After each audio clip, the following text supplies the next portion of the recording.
Qu'est-ce que le web responsive? Alors on dit d'un site internet qu'il est responsive quand on parle de sa qualité à s'adapter sur différents supports. Je prends un exemple. Il y a quelques années, les sites web ils étaient faits pour être lus sur des écrans d'ordinateur et l'interaction avec l'utilisateur se faisait par le biais d'une souris et d'un clavier. Maintenant, on va sur le web avec des smartphones, avec des tablettes. On ira sur le web bientôt avec des voitures, avec des smartwatches, etc. Donc c'est autant de tailles d'écran et de cas d'utilisation qui sont différents.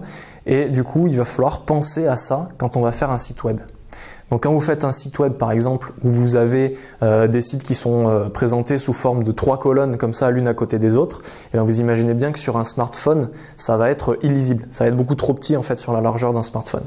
De plus, le smartphone il a un écran qui est plutôt vertical et moins horizontal, et du coup il va falloir penser en fait cette présentation des données de manière à ce que ce soit clair à la fois sur un navigateur qui va s'afficher sur un écran d'ordinateur et à la fois un navigateur qui va être utilisé par le biais d'un smartphone ou entre les deux une tablette. Deuxième cas où on parle de responsive, c'est quand au niveau de l'interaction avec l'utilisateur. Donc quand c'est sur un PC, on imagine bien la plupart des gens utilisent une souris et un clavier. Quand c'est sur un smartphone, ça devient tactile. Donc qui dit tactile dit on n'a plus de clic droit. On peut avoir des interactions de type zoomer, dézoomer, on peut avoir des interactions où on va mettre plusieurs doigts, voilà, faire du multitouch, etc. Donc ça, c'est quelque chose à prendre en compte en fait quand on développe le site web en se disant quels vont être les principaux utilisateurs. Est-ce qu'ils vont être plus mobiles? Donc dans ce cas-là, on va créer un site qui sera responsive, plutôt adapté pour les utilisateurs qui auront un smartphone ou plus PC ou etc. ou essayer de faire un truc qui soit à la fois utilisable par les deux supports, etc.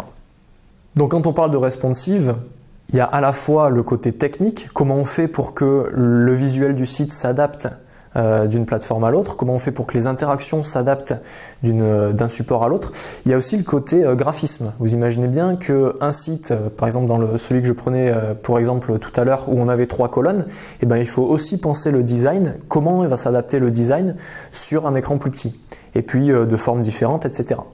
Donc ça c'est quelque chose à prendre en compte dès la conception même du site, à partir du moment où on fait le graphisme. Donc avant de faire le code du site, il faudra déjà penser à comment le site va s'adapter sur les différents supports.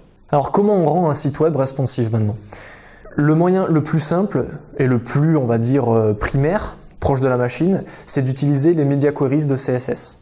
Ce sont du code en fait CSS qui permet de vérifier la taille de l'écran et de dire si la taille de l'écran est compris entre tel nombre de pixels et tel nombre de pixels, alors on fait telle et telle modification sur l'affichage, etc. pour toutes les tailles des écrans. Alors ça c'est assez lourd, enfin on va dire, à mettre en place. Il faut être assez précis dans ce qu'on fait parce que du coup on touche vraiment au CSS. La deuxième méthode, la plus utilisée, je dirais en tout cas à la Well Code School, ce qu'on fait, c'est qu'on utilise un framework CSS comme Bootstrap ou Fondation qui permet en fait d'avoir une vision du code HTML et du code CSS qui représente beaucoup mieux le côté responsive. Enfin, Bootstrap, il est aussi bien pensé pour quand on fait ce qu'on appelle du mobile first. Ça veut dire qu'on développe d'abord une interface qui s'adapte aux écrans des smartphones, et ensuite à partir de cette interface on va décliner l'affichage sur tablette et l'affichage sur PC. Alors pour conclure, vous aurez compris l'importance de rendre un site web responsive, d'une part parce que du coup ça va permettre d'optimiser l'expérience utilisateur selon si il vient visiter le site par son smartphone, sa tablette ou son ordinateur. C'est aussi bon pour le référencement. De plus en plus, les moteurs de recherche vérifient que le site web soit responsive pour le proposer comme résultat pertinent dans ces résultats de recherche. Et finalement, je vous conseille d'utiliser des outils comme Bootstrap ou Fondation qui vous permettront d'optimiser, de vous faciliter la tâche pour rendre votre site responsive.